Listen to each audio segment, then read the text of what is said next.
What's going on, guys? It is Corey from Pallet Town, and we have a very special video for you guys today. They just announced another awesome new Pokemon game, the next in the next generation of series. Now, if anybody who actually really knows me well, they know that I love Pokemon. I've been growing up with it since the very beginning. We're talking red, blue, and yellow, guys. 1998, where it really started, and I've been following the series ever since, and I love it. I always get the brand new one when it comes out, and this really came as a shock. I had no idea they were going to introduce the brand new generation of Pokemon games so early, because we were just coming off of the heels of Black and White 2, which just came away from Black and White. And those really aren't that old of games. They're only about 2 years old, and they usually wait about 4 years to release these. So I think it's really interesting that they have finally given us the brand new 6th generation of Pokemon games, Pokemon X and Pokemon Y. And they're not going to be on the DS anymore. Oh, no, no, no. They're finally going to be releasing it on the 3DS this October. And for the first time ever in Pokemon history, it is going to be a simultaneous worldwide release. So that means you can get it in Japan, you can get it in America on the same exact day.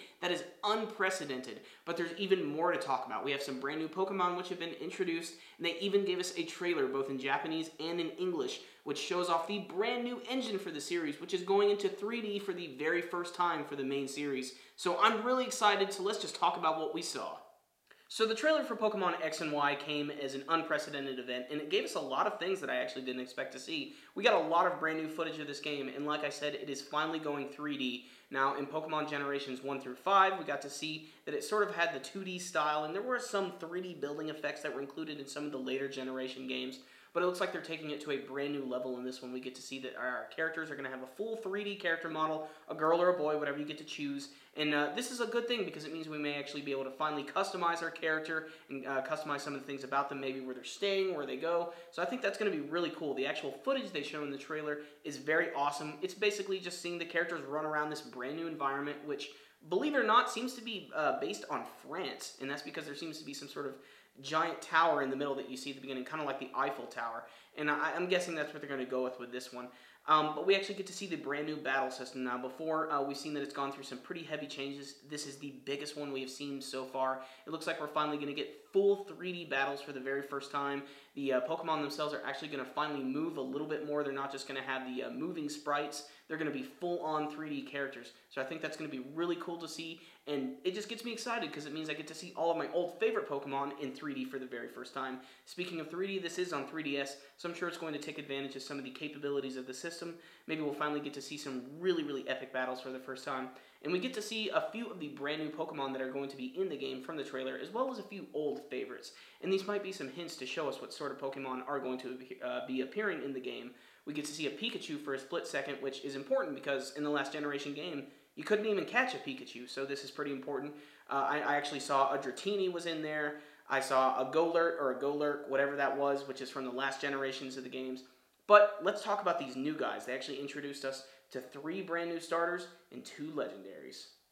But the most important thing about a brand new Pokemon game are the Pokemon themselves. And we have 5 brand new ones which were just introduced with the trailer. We have our 3 starters which are following the old formula of grass, fire, and water. And we have 2 legendary Pokemon which looks like they're going to be the representatives of each game. So let's just talk about those starters first. First and foremost, we have a brand new grass starter by the name of Chespin. And to be perfectly honest with you, this is probably the very first grass starter that I frankly just cannot stand its design. I really don't think it's really that special. It just looks like a weird mixture of like an otter mixed with some sort of plant life creature. I don't know. It's just weird. It's also interesting to note that this is the very first grass type starter to not be based on a reptile or some sort of creature like that. So they're definitely moving outside the box. But then we move on to our fire type, which is known as Fennekin, which again really isn't all that inventive. It just appears to be some sort of Firefox. This isn't the first time we've seen a Firefox in the series. If you look at Vulpix or Ninetales from the very first generation, it's really not too different, and it's basically there just to look really cute. I've never chosen the fire type ever in any of the games as my first starter, so I'm probably not going to start here. But this brings us to the water type, and I have chosen the water one a few times, just like in the last generation with Oshawott, and I am going to choose it again. We get Froakie, who is this weird little frog guy. He's kind of blue and covered with bubbles and everything. And it's not too crazy from some of the other frog-type Pokemon that we've seen in the series, because we have no idea what their evolutions are going to be. But so far, I'm attracted to him the most, and he's probably who I'm going to go with. But that remains to be seen. Anything can happen. But let's talk about some of these other new ones we saw. And these guys look awesome. 2 brand new legendaries.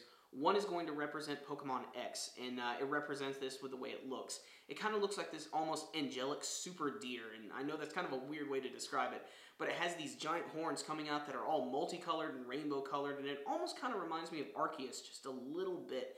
And I'm not quite sure what they're going to do with this one. And the other legendary appears to be some sort of giant bird or even possibly dragon.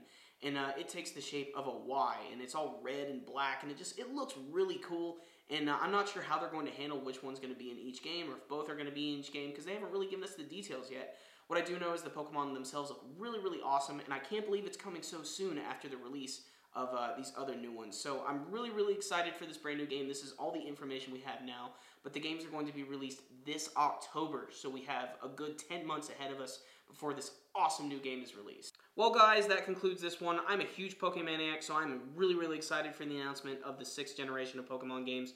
But are you guys excited about this? Do you think it's coming too soon after Black and White? You can let me know in your comments below. And then I have an even bigger question for you. What starter of the brand new games are you going to choose? Are you going to choose the Grass-type Chespin, the Fire-type Fennekin, or the Water-type Froakie? You can let me know with your comments below. And remember guys, as always, if you like this video, make sure and give it a thumbs up. And if you haven't checked out the trailer for this brand new game, I'm going to put a link to it in the description box below, both the original Japanese version and the American version, so make sure and check out both of those and thumbs them up and support this brand new awesome Pokemon game. It's going to be great. Remember guys, it's the very first simultaneous release for Pokemon ever, so it's going to be a huge event. That concludes this video today. SuperKamiGuru9000, out. Hold it.